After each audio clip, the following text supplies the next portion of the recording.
Returning to the Mike Squires and Friends podcast, dude. Yes, sir. Dylan Reese, welcome back, dude. What's up, brother? You know, someone told me that you were lacking Christmas spirit. So I did what I had to do. So you invited me to the North Pole. I brought you to the North Pole for this episode. Really appreciate that. Which is even more funny knowing that this episode comes out in January.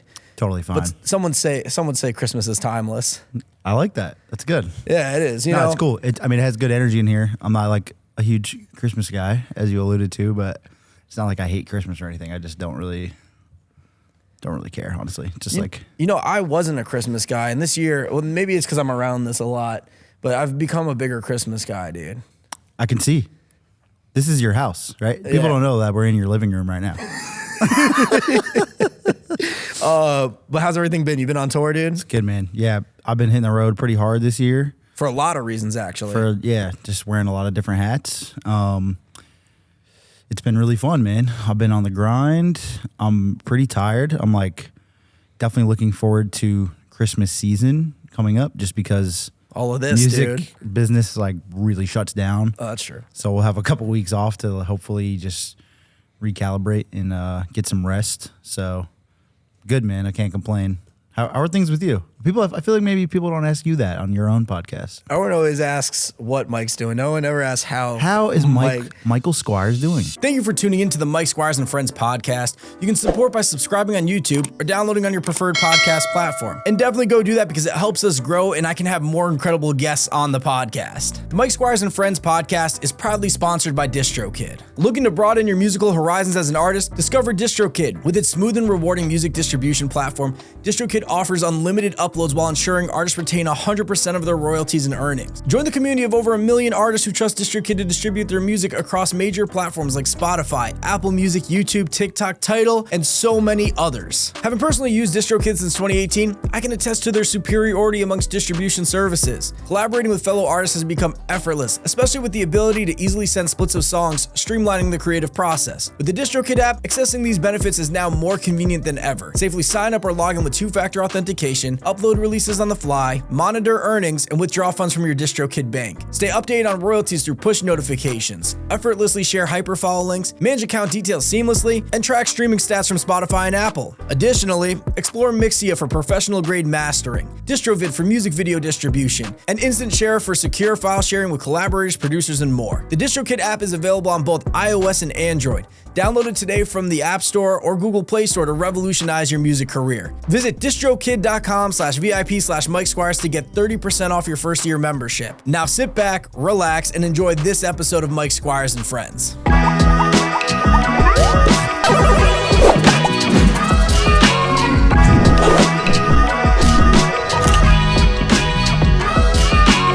Dude, I'm doing phenomenal, really. Awesome. I've made a lot of life changes since you've seen me last. We had if I was a stock market, we were cruising for a little bit. Sure. A major dip, major mental health dip. But then we did what we had to do, and we're back up, dude. I complimented you yesterday on the beard and the crazy haircut. though too. Yeah, no, I'm feeling good. Dude. Yeah, thank you, dude. I'm feeling good, and it's always fun to have my friends in my neck. This is really so. Last time we were in Ridgefield. That's not. I don't even know where we were, honestly. It doesn't matter where we were, right? No disrespect to Ridgefield. Sure, but this is Stanford. This is my mecca. You know what I mean? This is where I make things happen. Squire City. Exactly, dude. Yeah. But yeah, let's talk about some of the touring that you've done this year because we were on the road too this year. We actually ended up on the road, right? Was that the Ryan tour? Oh yeah. Yeah, that's crazy. That was in April. Yeah, very short. It was a short run, but I think it was 8 shows or something.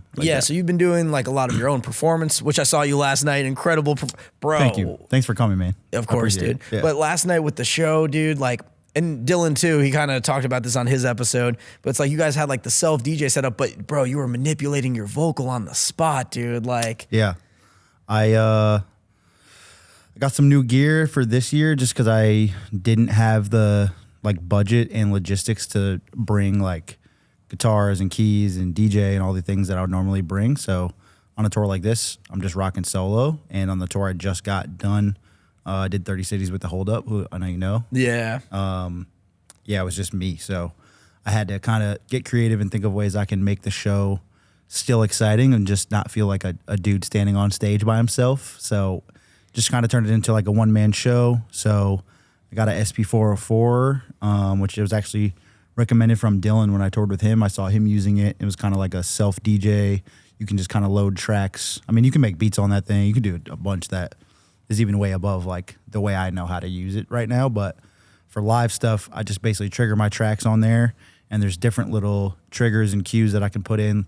Like when I played Earthquake, I don't know if you noticed, but I was triggering when I sing Earthquake in the hook. I was like hitting it, and it triggers. It sounds like it's in the track if you do it on time, but you know, you can do a lot of cool stuff. And just got some different vocal pedals. One of them is like a live tuner with some pitch formatting, which is really what you're referring to. Yeah. Like basically pitches down and up, and I choose to do it while I'm singing. So there's certain parts of different songs where I'm singing live, but I'm using my other hand to pitch it up and down, and it creates a little cool moment that is more memorable. That's not even in the studio version of the song, and just I don't know. It's I think it's cool. You can use it tastefully and just. I was gonna just that's the exact word. You used it very tastefully, Thank you. Because I felt not only myself, but I could tell like everyone's like, "Yo, we want more of that." You know what I mean? You only gave like. You gave like a perfect amount that like made the person just like, fuck, dude, that was so good, and just making it that moment. Because if you could do all of that, but then it's like, okay, can this guy even really sing? Or is this just like some electronic show, or like what's going on, you know? But if you do none of it, maybe me just singing up there could be kind of stale or boring, especially because there's no live drums or whatever. So yeah, just a little sauce, man, sprinkled into the new show. But what's some advice that you could give about live performance in general too? Shit, so much. I guess, I mean, are you referring to someone that has never done it before, or someone that maybe be going on their first tour? Somebody maybe who's never done it, or someone who has done shows before and like could use a little pep in their step. I think one thing is if you are able to get some game footage, so to speak, and have someone film what you're doing, kind of like in the context of doing the whole set, and just see the way you move on stage, the way you say things in between songs, the way you have the crowd maybe interact with what you're doing. Depending on the night, like if there's a huge crowd, I think that stuff's very important because you need to make sure everyone's involved and engaged. But at the same time, if it's a really small show, that could be even more important because you need to make sure everyone in the room is comfortable enough to just hang out and have a good time and bring the positive energy, even if maybe they didn't know what they were signing up for, because that's part of touring, right? You know, you've been on the road. Some shows are 1,000 people, depending on who you might be playing with or who you're opening for or the market that you're in and how well you do there.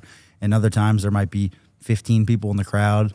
You're on a Sunday night somewhere, who knows? Like, you know what I mean? So I think if you're able to kind of be self-aware in the way that you need to engage with the situation at hand, the better off you'll be. But really, it's just about putting the reps in, I think, because those are things that you can think you're good at or be mindful of.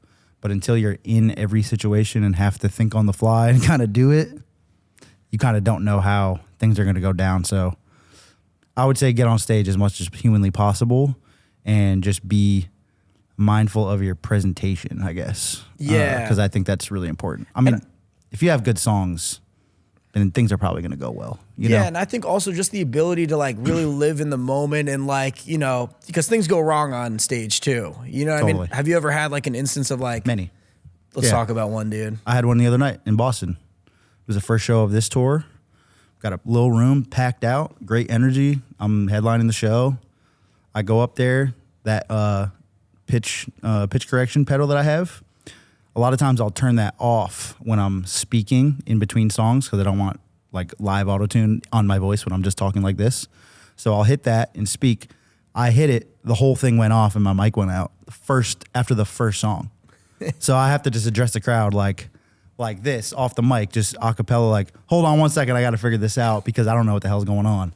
I plug it in, I plug it back in, it happens again. And I'm like, oh shit, I make a joke, everyone laughs. It was fine. And then I fixed it and I figured it out.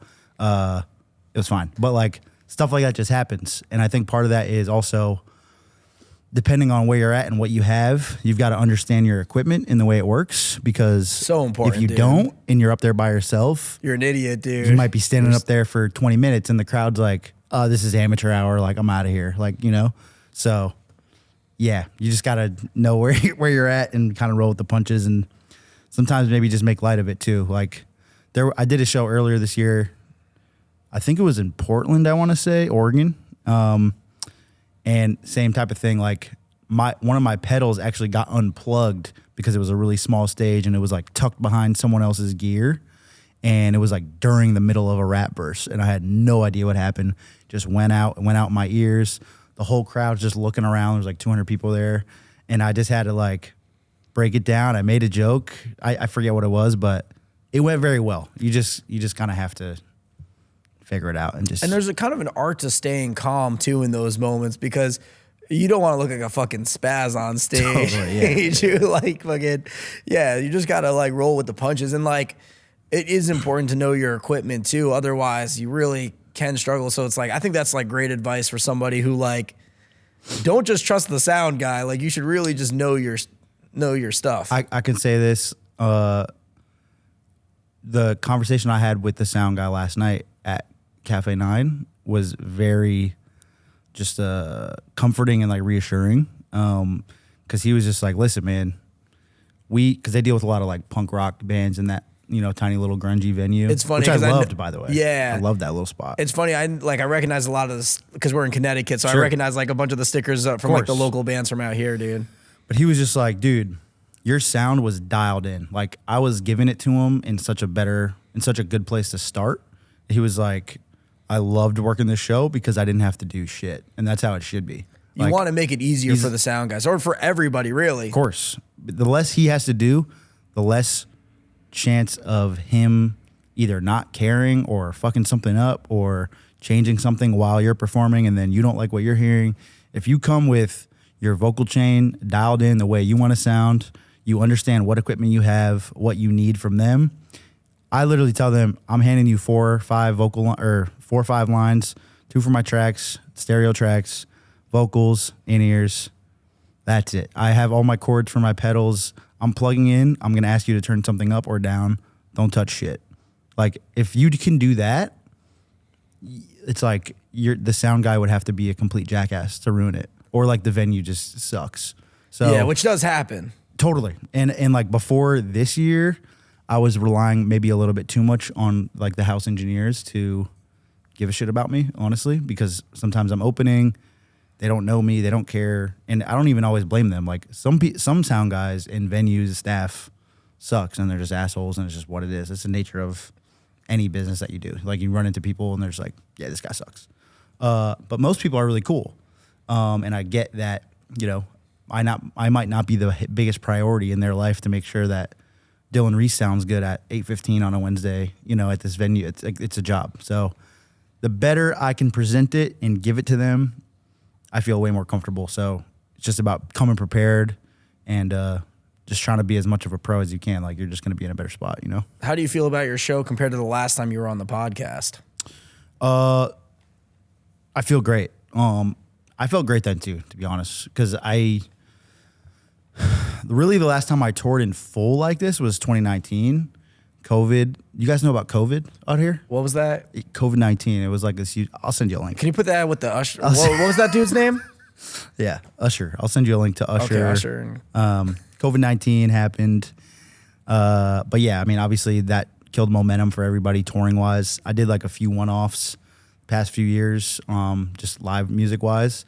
But this year I really hit the ground running. So honestly, I feel like I've always felt pretty good about my live set, but I feel the most dialed in ever right now, just in terms of what I'm presenting on stage. And there's a confidence that comes when you really know your equipment, like how you were running it last night too, where it's like, you know what this knob does, you know what I'm saying? You just probably have, you strike me as someone who's always been confident, but like even more, like you've just like, you added like a shell of armor to your confidence by having this like new equipment that I saw you with. Yeah.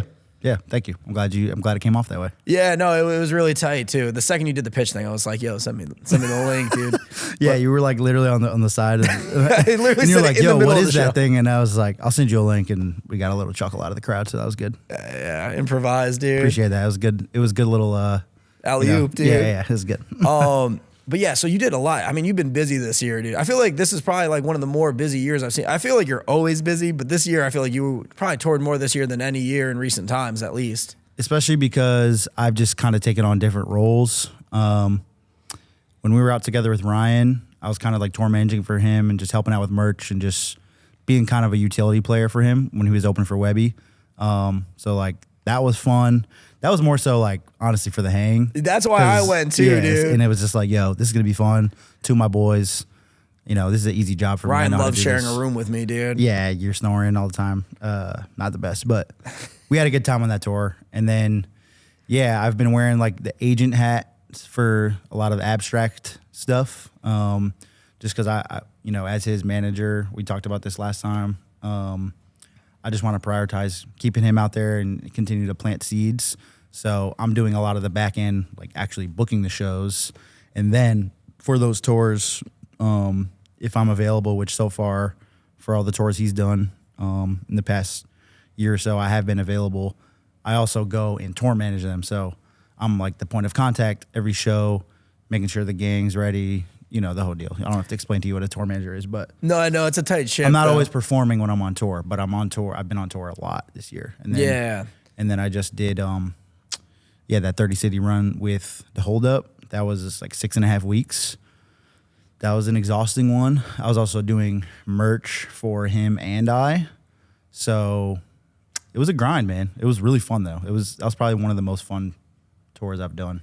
Yeah. Yeah, you know something we could talk to is because I know a bunch of artists that are probably getting to the point where they could get on a tour. You know what I mean? Like their numbers, like the music's good, they're figuring themselves out, but they don't know how. And I always tell them like the biggest thing is providing value. You know, like what are some ways that you've like provided value or like ways that you found yourself getting onto tours and things like that? Yeah. Well, the biggest value you can provide on a tour is selling tickets. Obviously. Now, that is sometimes out of your control. It takes a long time to build that. You got to go to these places and be able to get people out to come and see you. Because if you want to get on tour opening for somebody and you can help them sell tickets, obviously that helps make them money, right? It's like pretty simple how that works. But if you don't have the ability to sell tickets, you're going to find another way to get your ass out there and provide value to either that venue or that artist in the way their process is, because there's a lot of moving parts when you're going on tour. So, for example, this Hold Up tour, he's a really good friend of mine, right? So that right there, believe it or not, is a value add because you're hanging out with somebody for 6.5 weeks. Yeah, it's got to be someone that you like. Dude, being on tour with somebody who sucks is the worst thing. It ruins everything. Oh my God, it doesn't I've matter been there, dude. How much money you're making or whatever. It's like, I have to stare at this kid for 6 weeks and eat every meal with him and talk to him in the van, listen to him say bullshit. It's like, you don't want to do that. I haven't had that experience for a really long time. And it's been a while for me too, but very rare. But after it happens once, you make sure it never happens again. That's a priority. So like the hang is the value add sometimes. Like even when Ryan called both of us to do that run, I went for the hang, dude. That's true. He called me and he's like, yo, I might call Squires. And I was like, get that motherfucker in here. Let's hang. Like that is literally... It's funny. The second he told me you were going, like I was already like on the edge, but then he was like, "Yo, Dylan's." I was like, "Fuck yeah, dude." I'm good. So it sounds like stupid, but like if you have relationships and you're fun to be around, that is the value add sometimes. Yeah. But for that tour specifically, it was that. And what if you suck as a person though? Then you're fucked, man. No, I'm just kidding. Yeah, like you're out of here. You just stay your ass home and get better as a person. But yeah, there are plenty of markets on that run that I definitely add value to ticket-wise, and there were definitely some that maybe I've never been to or am not as strong in because I haven't been there in 5 or 6 years. So I think they knew in some places as like a first of 3, I would over-deliver in terms of tickets, and then others, it was kind of just like a bonus to open the show, set the good vibes. I put on a good show, and it fits with their show. Once There's a lot. That's actually very important, I'm a good hang.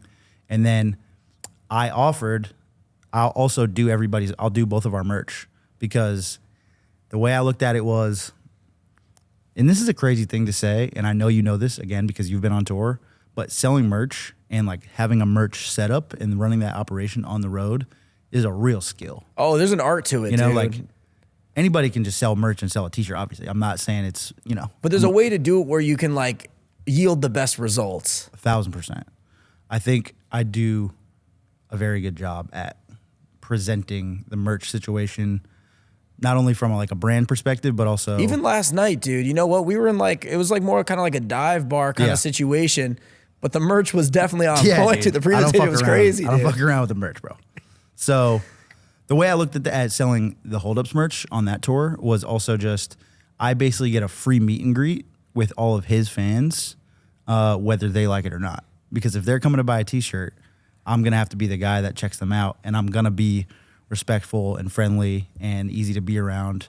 And they might go, oh yeah, I remember you from an hour ago when you were on stage. Like, you're actually mad cool. And then they'll follow me on Instagram too, or maybe they'll buy my stuff because I'm standing right there. It all kind of just It's really a chimes genius in. strategy. You become part of the process and more a part of the show, kind of in an inevitable way, even though it's way harder work. And instead of me working for the 45-minute set that I have, I'm working for 4 hours that night. But it's very mutually I'm beneficial. totally fine with that. Yeah, Yeah, dude. exactly. Like, there's a lot of added value. It's funny because it's like, it is added value because you're out there hustling and bustling. But then it's like you do have the opportunity to like connect with the fans. And really on tour, that's the whole point, man. That's the whole point. That's my favorite part of it. That's like always what I want to take away from it. It's not always about money. Like, yes, I want to stay afloat and pay my bills and come back with a profit if I can. But the main thing is expanding this community and like just adding people into it and just meeting new people. Because as you know, you do a podcast based off of this one thing, is like, it's all about who you know, man. You got to maintain relationships, and you've had some really cool people on. So that's what it's all about. You never know who you'll meet when you're out there. You know? and it's true. Like, most of my relationships have been met from getting like just being on tour with people. Same. You know what I mean? Yeah. It's like just important to get it. Like, I've been doing a run of shows with Doss, I feel like, recently too. Like, we've gone to more shows recently. Just like We were hanging out, yeah. Yeah, we were at yours. We went to Matt Corman's, who I met through you. Yeah, you Matt's know what a I guy, mean? yeah. We went to Matt Corman's. He was out there with Tyler and Fora the other night. We went to going to Moonlanders this week. Went to Awesome. Webby's. There's somebody else who I'm forgetting, which is fucked up. But Yeah. we've been But you're we've just been in out go there mode, dude. It's Connecting like the dots, hanging out. it's been fun, dude. Yeah, it it's really good. has been fun, dude. It's important to do that, even if you're not on tour. That's another part. That's another piece of advice too. Is if you're an artist trying to get on tour, if there's an artist that you could see yourself fitting on tour with, and they're coming to your city and you're not yet linked with them, just go to the fucking show, try to meet them. Maybe you buy a piece of merch that sticks in people's head. Like, if there's an artist that comes to my show and they're just like, yo, I respect with what you're doing. Here's $40 for a shirt. You're awesome. Have a good day. I'm way more likely to like remember that next time they DM me or email me and ask for something, rather than just some random cold call of just some kid in his house, like sending emails. I don't know who you are. It's like, it's good to put a name to a face. Yeah, and if you want someone to give you, like, if you're trying to get something, like, you got to put the effort in. You know what I mean? And it's not even necessarily like you got to come support me and buy my merch for me to care about you, right? But it's just, you're more likely to remember. It's a good look. You know what I it's mean? just, oh, that dude's cool. He gets it. He gets how it works. Yeah, and especially if you're able to like talk, like have the opportunity to talk with them in person, and then it goes back to like, oh, they're a good hang. You know what I mean? Like, they're not going to drive me Absolutely. fucking nuts for weeks on tour, dude. Absolutely. And I think it's way more likely that you will get to talk to that person unless they're at a place where they're selling guaranteed 500 tickets plus every night. Then maybe not. Maybe they only do the meet and greet, whatever. But artists want to talk to people when they're at their show. Like, this is what we do for a living. So, yeah, I think that's important to say. I need to get some water. Hold on. Yeah, get some water, dude. Get some water. Well, Sorry. no, it's been good, dude. It's a good.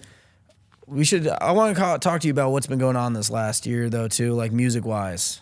Mm-hmm. Yeah, I mean, because what always happens, or at least what I find happens, is when you find yourself on the road a lot. Sometimes your music gets compromised. You're not releasing as much. Yeah. But I feel like I saw some releases from you this year that were pretty solid, dude. Thanks, man. Yeah. I will say I've definitely recorded a lot less this year. But I try to always make sure I have stuff in the stash so I can continue to release and it appears like I'm working on music, even if I'm not.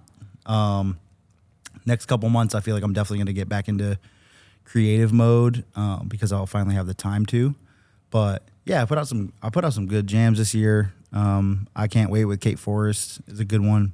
You crushed that one last night. Thank too. You. Yeah, that's one of my one with the favorite ones. falsettos on the end. Yes, exactly. Yeah, it was really good. I love that one.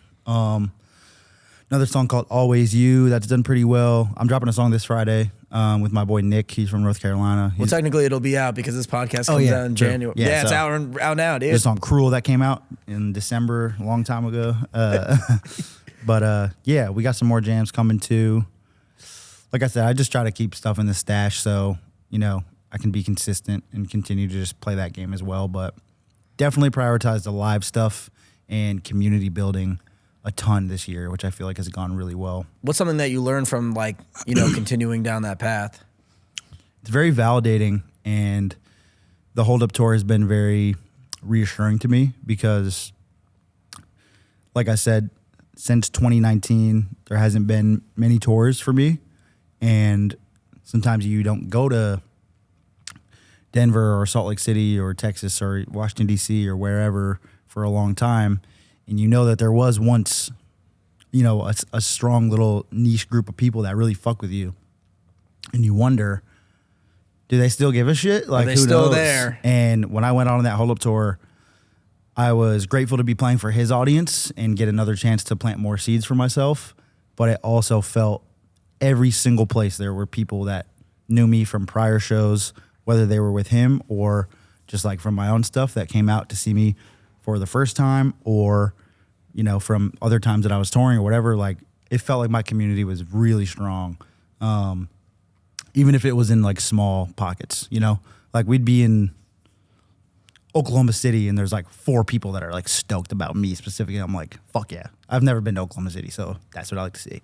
And then we're in like a place like Denver where I've played a lot. There might be 40, 50 people that came out specifically for me. And that also was very reassuring because I knew that I once had that and I had those people that gave a shit and they stuck around on the other side of a global pandemic and me figuring other stuff out and starting to manage artists and just having different priorities. So I would just say that community is very strong. It's small, but it's mighty, once it continues to grow, we're out of here, we got it. We got the infrastructure. I think I know the answer to the next question I'm going to ask, but I want to hear you say it. And, how do you balance everything that you're doing? Because you are wearing a ton of different hats, with being on tour, with managing the artist. Yeah. You said, how do I balance it? Correct. I'm curious to know what you think the answer is because I'm trying to think of what the answer is. And I think a lot of it just comes down to I work really hard and I'm pretty fucking organized. That's what I was gonna say. Time management is time management is huge. That's and that goes into organization. Sure. Yeah. I mean, honestly, I feel pretty spread thin to be realistic with myself, and I feel like I'm getting to the point where pretty soon or eventually I'm gonna have to expand my team a bit in terms of probably on the management side because there's just so much that I have to think about and take care of. Delegate responsibilities. Totally. It's really hard to do this. And I've talked about this with other artist managers, bringing on someone that can think the way you do and can like move almost like as an extension of your perspective and brain. It's really hard to find who that person is. Very hard, dude. And then also be able to trust them full-heartedly. Like, it's got to be both. Otherwise, I'm just going to be worried about what that person's doing. It's going to make more work. And then it's just like, now I have more work micromanaging someone else when I could have just fucking did it right the first time, So I need to get out of that mindset and probably swing the bat on that pretty soon in all reality. Because I do think if I find the right fit, that'll make my life a little bit easier and it will probably be able to help me grow linearly a little bit quicker. How do you think you find somebody like that? I have no idea, man. So if you have any advice on that, I'd love to know. It's tricky though too, because I've just I don't know, because I know me as a person, but like I'd also like sometimes I feel like I'm like neurotic when it comes to a lot of like this music stuff and like everything like. So I don't really have an expectation that there's gonna be people that are as neurotic as me, and if they are as neurotic as me, I feel like they got their own thing going on. You know what I mean? So I think it is kind of hard to find somebody too, and especially like. Because, you know, in order to trust somebody, it's got to be someone who's been in the game for a second, right? You know what I mean? Like, it can't be someone who's green. Like, so it probably will be a challenge, you know what I mean? But it's kind of like finding like a significant other. When you find that person, like, you'll know when you know. Yeah, and you can't really, maybe you can't, it's one of those things like that, like you can't really go out and look for it. Like, it kind of just happens. It'll be like a friend of a friend or somebody who will recommend you. It's like, oh, like, I don't know if this person's a fit, but like maybe talk to this person. And I'm not also in a space like this moment that I need that today. Like, I feel comfortable with everything I need to get done. I just know I'm getting close to my bandwidth, you know? And there's other things that I could be excited about that I have to turn down and just go, man, I really wish I could do that, but I just don't have enough time in my day or week or whatever to give that my full effort, and I don't want to half-ass things. I feel like I have the perfect amount of stuff right now where I can actually focus and do damage and give my full effort to everything I'm doing right now, but I can't take on anything else, so I'd like to. What are some things that you've been doing on like the artist management side of things that like have been fulfilling recently, or, you know? Yeah. Well, Adam Yoakum, who you had on, he actually finished his first support tour 2 nights ago. Very nice. Congratulations, Adam, dude. Yeah, and he fucking crushed it, and it was so validating to just see him out there doing his thing. Like, we figured it out. We found someone that he was able to open for and tour with. His name's Gavin. He's a really dope artist, and he brought Adam out for, I think it was like 6 shows. Oh, or I know something. Gavin. It's like Gavn. Yeah. Okay, yeah, I've seen him on socials, dude. He's from Washington, and he brought Adam out for like the little West Coast leg of his run. And that's a good fit.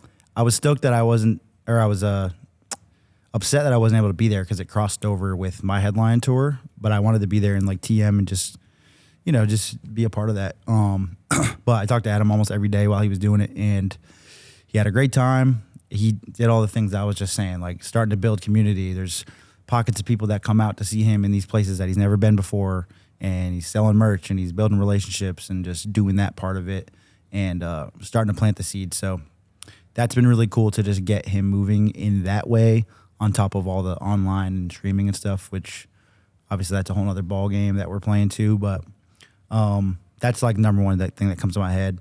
And same thing with Luke. I really feel like we're focused on like live stuff because, as you know, I do think that that's the most controllable if you nail it. It's dude. It's not like you can build longevity from that. Yeah, that's what I'm saying. Like the algorithms can change, Spotify can change, everything can change.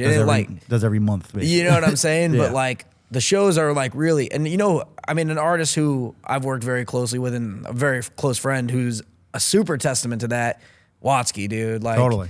You know what I mean? Like it doesn't matter where his streaming is, where anything is. He's packing the room regardless. I would love to get to the point where me and anyone else that I'm working with and like have my hands in, we're not even thinking about streaming.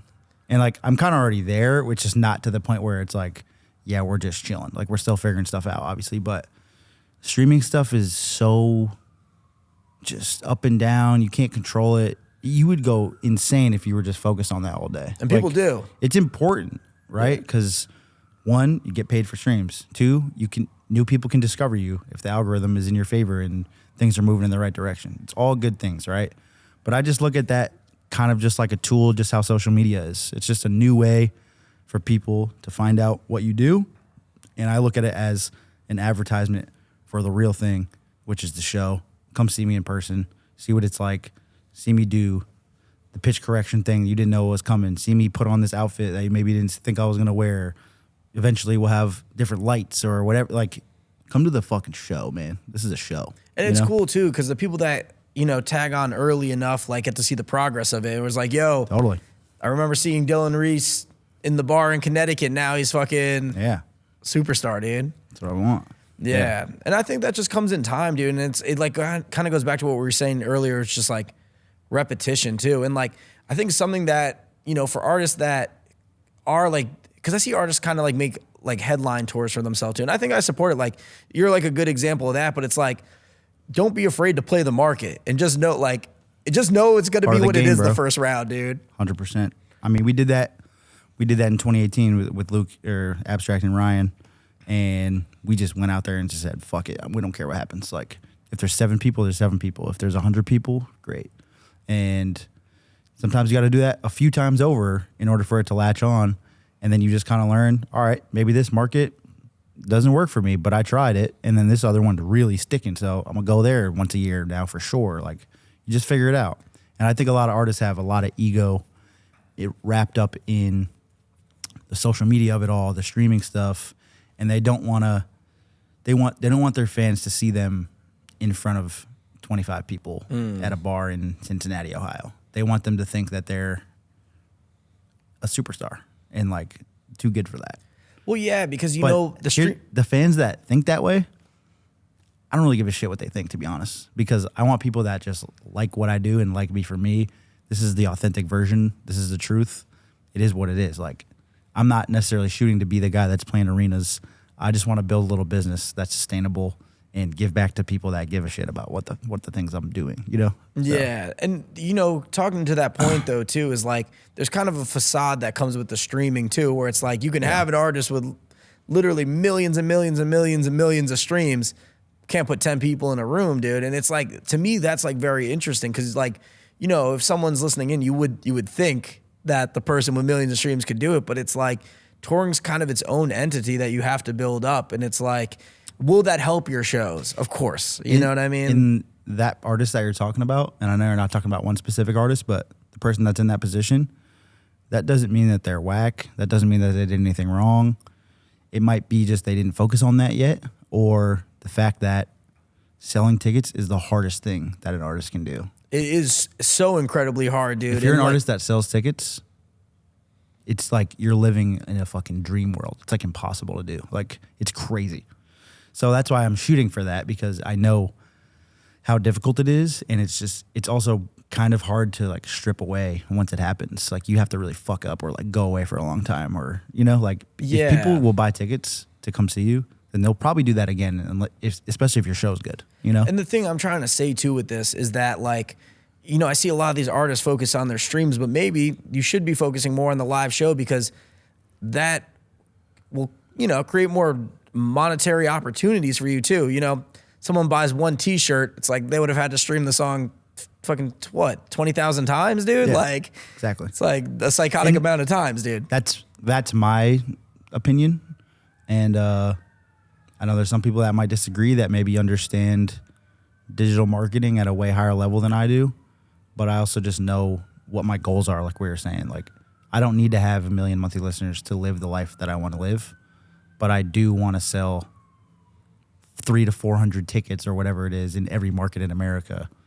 And like, I'd be way happier with being that dude. You know what I mean? Yeah. And I think, you know, it's funny, like, when you're becoming an artist, I think sometimes you don't necessarily know what your goals are. You know, like sometimes people see like, I want to be the label artist, I want this, but it's like, until you're in the game, like, and kind of really understand what everything is, it's like, yo, like maybe I don't want to be this big famous person because I'm very comfortable, like, just being myself, and I want to be able to like walk around and not be harassed. You know what I mean? So it's like, I don't know, just like understanding your goals and like and I don't like using the word realistic, because like I think anything you set your mind to, you can do, right? Yeah, you just got to move a different way to get to a different place. Exactly, too. So I think just knowing what you want is very important. And like sometimes you got to be super real with yourself too. And also the thing that you think you want might not actually be it too. So, and your only way you know that is getting out there and going, you know? So figure yourself out. Dude, I recorded my first song in 2009, so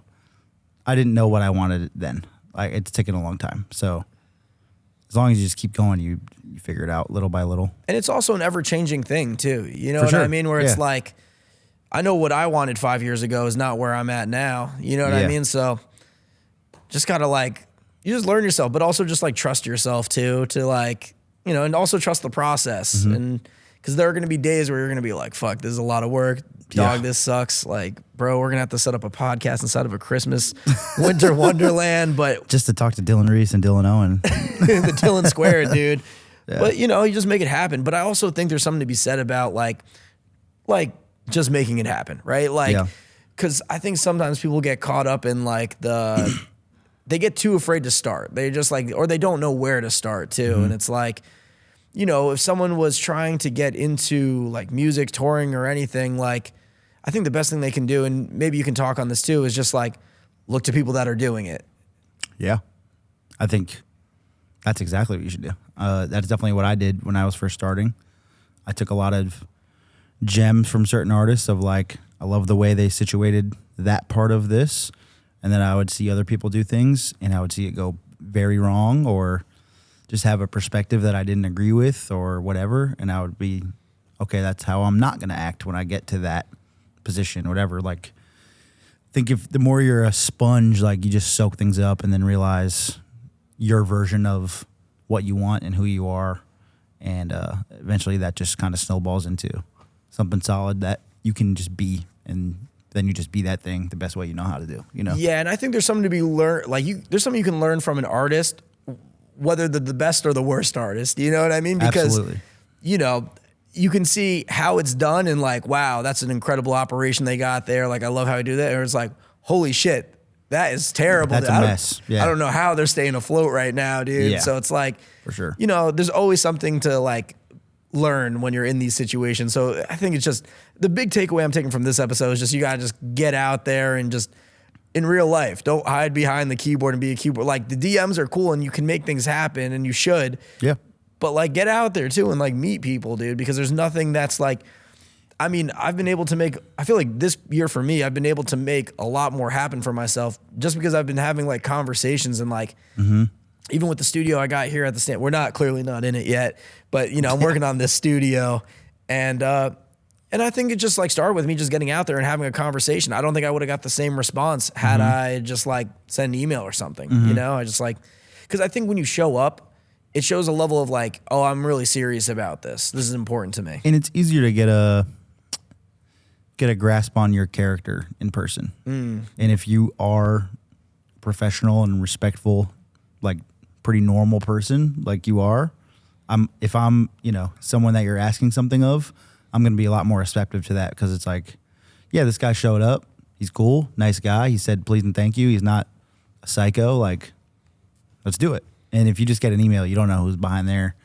It's hard to read, you know, all those things. Like you can read so many different things on text or email or whatever and just it's a different thing when you see that guy or whatever, you know? Yeah, and I know it's cliche too. Like it's probably been said a million times on this podcast, but like really just be yourself. You know what I mean? Because I think people can tell like when you're putting up a front, like you don't need to be the dude who's like flexing whatever you got going on in the first situation. You know what I mean? Because I see that happen sometimes. And like, I think it comes from a place of like wanting to be accepted like immediately, but it's like, you know, like there's not a story that at least us have been in, like, we've heard it all. You know what I mean? There's nothing you could do. 1,000%, yeah. You know what I mean? There's no amount of streams. I'm not really impressed by that. That's what I'm saying. I'm a lot more impressed if someone is just themselves, you know?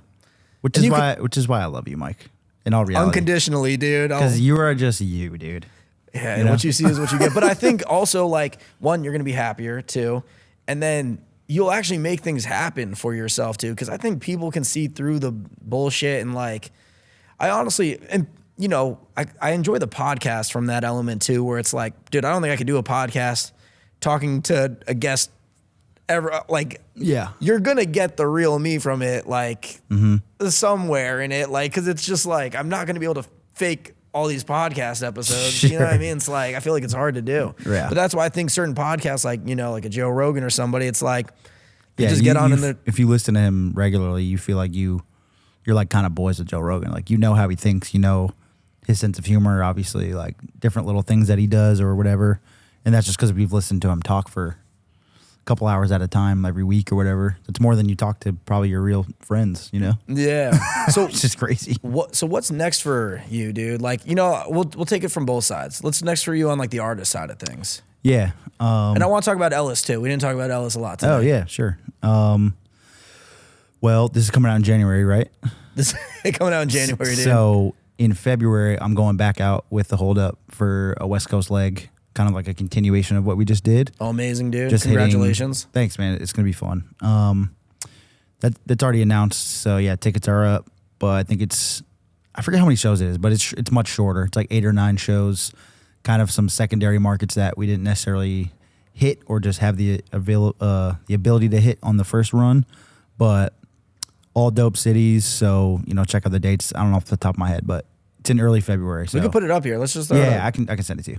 So I'm going out with him on that tour. Just going to be consistent with music all next year. I don't really have a specific plan. Just going to kind of see how things can go. My thing is always just making sure that I can hit what the goals are and be sustainable. I don't try to necessarily hit home runs anymore with projects.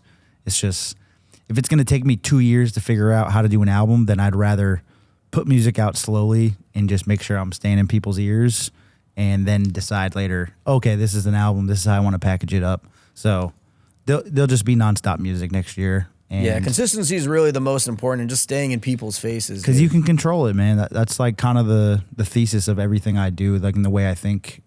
Control what you can control. If you're organized and you are doing everything you can to try to put yourself in a position to get lucky, then you probably will, even if it's in small ways over and over again. You look back, you're in a better spot. And again, sustainability is key for me. So you're just going to get a lot of music after the February tour. I hope to stay out there on the road. Hopefully by the time this podcast airs, I'll have some answers on some things that are up in the air for some other tours in the summer. But yeah, I'm going to definitely make that a priority to make sure it's not another 5 years until I get back to some of these places that I know we have built a strong little foundation. So I'm just going to keep it rolling, man. Just keep it going. Amazing, dude. Yeah. And then maybe on the artist manager side of things, what are some of your goals too? I think kind of the same thing. Like keep Adam on the road again. Abstract, this will be announced by then, but Abstract and Dylan Owen are going to be doing another co-headline tour in February also. Very nice. Which I'll be there for. So I'll be on tour the whole month of February, TMing for them. So yeah, keeping the guys out there, keeping consistent with music. I think it's a pretty consistent strategy across the board.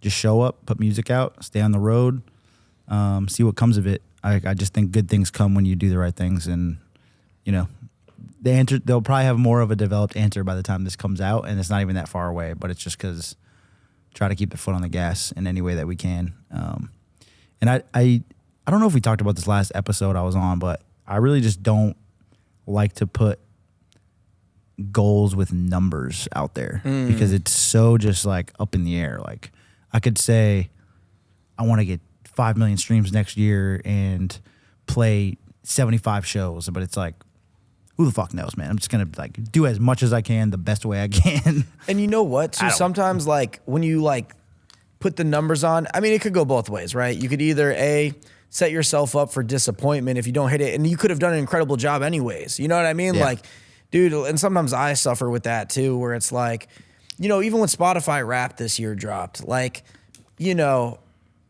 there was a part of me that was like, fuck, I didn't grow that much compared to last year. You know what I mean? Sure. And then in the same moment, I was like, yo, shut the fuck up, Mike. You just had 1 million people listen to you this year. Like, you're being fucking dumb, dude. You know what I mean? So it's like, but it's crazy though, like and I think there comes that like want to grow and like level up. But it's like at the same time, like I sustained a level that, a past me would have been freaking out about.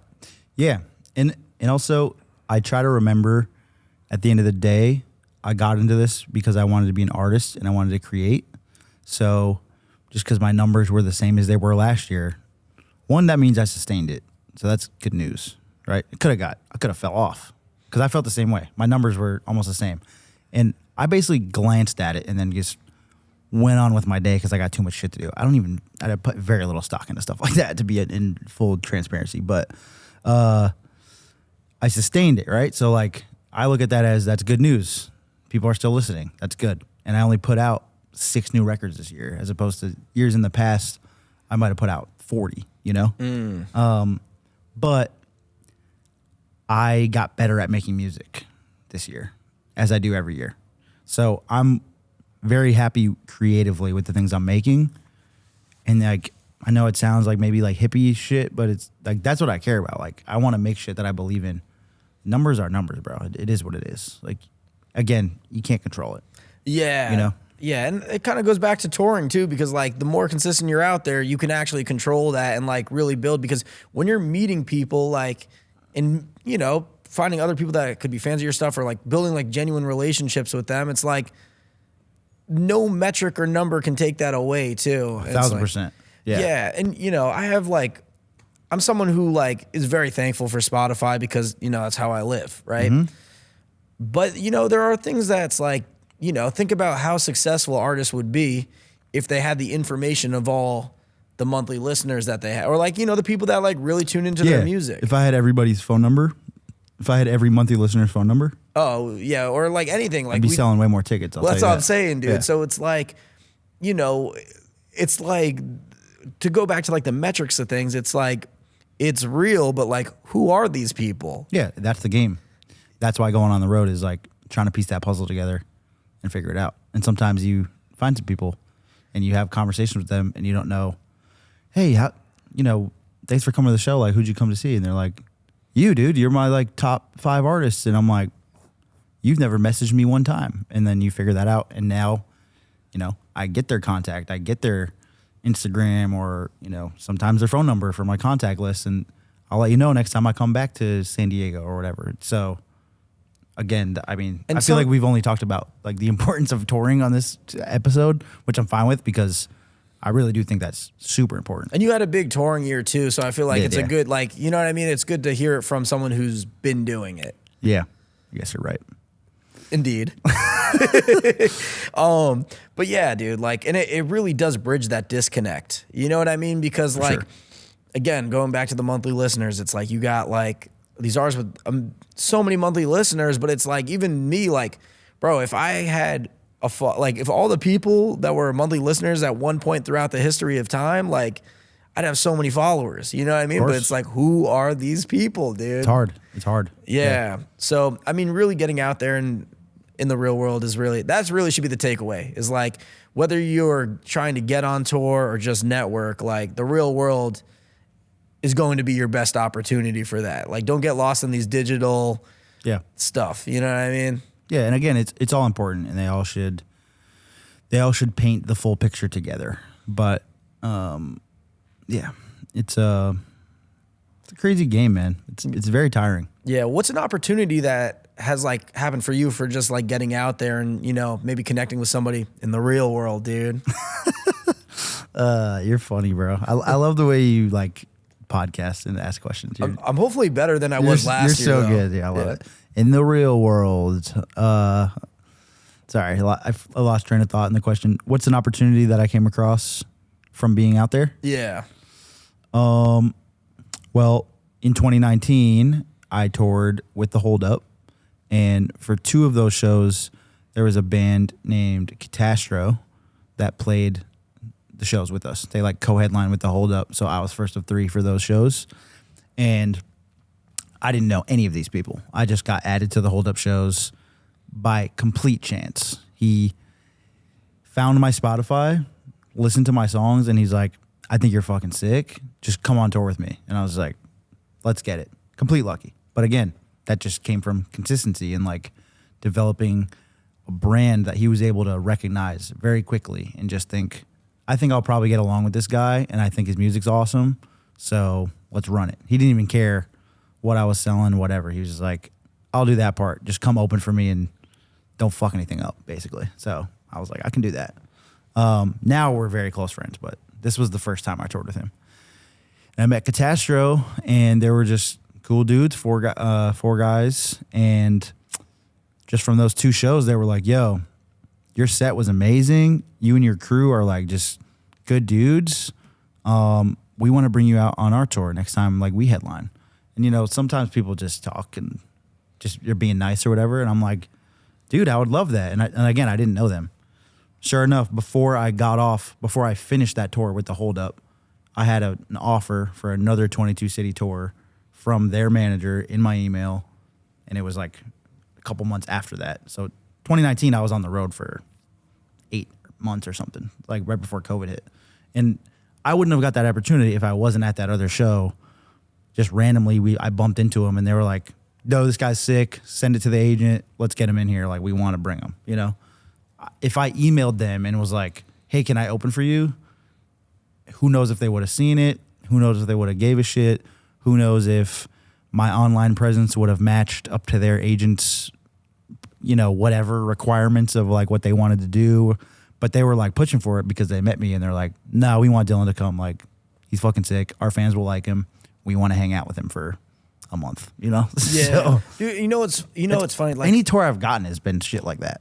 well, you know, my dad gave me a quote when I was like very young, and it's like it stuck with me. And most of the reason people work with people is because they like them, dude. It's 100%. It's that simple, dude. You know what I mean? Especially when you get older, you're like, I mean, I can speak for myself. My social bandwidth becomes way tighter. And the more I have to put up with anyone that I don't want to be around, the worse of a day I have, the more I can get done, or the less I can get done, I should say. And it's like, I really put a lot of effort into making sure I'm surrounded with people that I actually like being around. Like, Dylan Owen is a great example of that. Like, not to say that like I could tour with anybody, but it's like either of us could headline these markets by ourselves, but we're just like, let's just do it together because it's more fun. Like, I want to hang out. Dude, it's so, and it really is fun when you do it with other people because, like, you know, this might sound corny or cliche, but at the end of the day, like, you really have your memories. And I've definitely had some opportunities where I've done some really cool things. Yeah. But I was by myself, dude. So it's like, those weren't as fulfilling for me because I'm just like telling people about this like time I was in Kiev, Ukraine. Sure. I was by my, like, I was just like, you know, it like holds, it's a silly story, but it's like, it would, like, my stories are better. Like, it's like when we're on tour and like shenanigans are happening. It's like, yo, that's the funniest thing. Like, cause I don't know, it's different when other people are there. So there is, and going back to what you said, like being there for the hang and being a homie is an added value on tour. So Sure.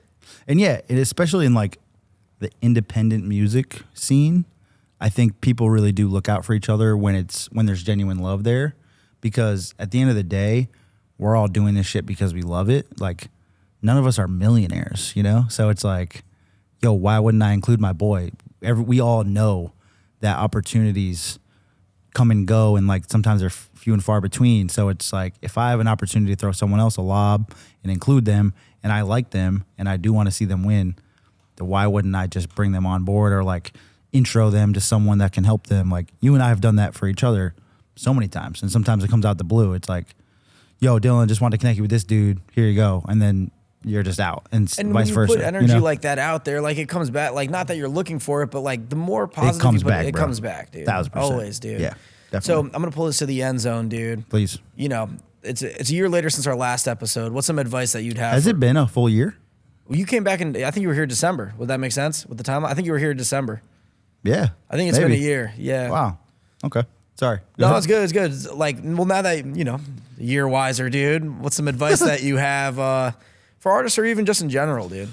Well, I think there was probably a handful of things on here, like specifically about the things we were talking about, tour and stuff, but as cheesy as it is, just be consistent, be yourself, don't be fucking weird. Amen, brother. I don't know. Just keep going, bro. It's like a lot of people ask me for answers on things, and sometimes the answer is just like, none of us fucking know. Just don't stop. Keep the foot on the gas, dude. Keep your foot on the gas. Things will come. Just be intentional about what you're putting out there. Like, make sure your brand is like representative of who you are. Make sure your music is things that you want to go perform and things you would be proud to show somebody else. Don't just do stuff for the sake of doing it and for the sake of being consistent, right? So like, I guess kind of like circling back to being consistent, you have to do it in whatever way is sustainable with things that you're very proud of. Thoughtful consistency. Exactly, yeah. No, yeah. I got it, dude. And, you know, I don't remember what your answer was last year, but what's your message to the world, dude? I don't know. I probably said something crazy shit. Go Lakers. I don't know. I have no idea. Yeah, no, it's all good. I'm not that guy, dude. No, it's all good. I feel like you were that guy last year, dude. I'm just a guy that, like I said, I'm just trying to run my little business and have fun and be around people that I give a shit about. That's it. Amen, brother. How much time do we have? I wanted to ask you something real quick. We got a couple minutes. Because I've heard some things. Talk to me, through dude. the grapevine. Yeah. And I figured we'd just address it on the air. Yeah, we could address it. Like men, you know? I've heard you've been talking about me a lot on this podcast. Oh, here we go, dude. What's going on? I don't know, dude. Have you just been talking hella shit about me on the air, or are you singing my praises? No, dude. People just seem to love you, dude, and it's frustrating. You know what I mean? Why are you frustrated with people's love for me? Just like, you know, it's like when you talk about something so much, it's like, okay, we get it. Dylan's great. You know what I'm saying? That makes me feel good. No, you are loved, Dylan. And you know what? More important than love, and I view this more important than love sometimes, is that you are respected, dude. Thank you. I agree with that. Yeah. Yeah. Good. I think that's something that I've been mindful of and like aimed for in a way, like even maybe without even knowing it, even in the early years. It's something that's very important to me too. Like, you know, sometimes I come across as like this goofy Mike Squires that I am, but I think I've managed to do it and still somehow maintain respect. You know what I mean? And it's insane that you've been able to do that, bro. Because the first thing I would say is that if someone didn't know you, I'd be like, dude's a fucking character. He's a goofball. Can be a dork for sure. And if they were like, oh, so do you respect him? I would say 200%. I love that motherfucker. He's great. He's authentic. He stands by his word.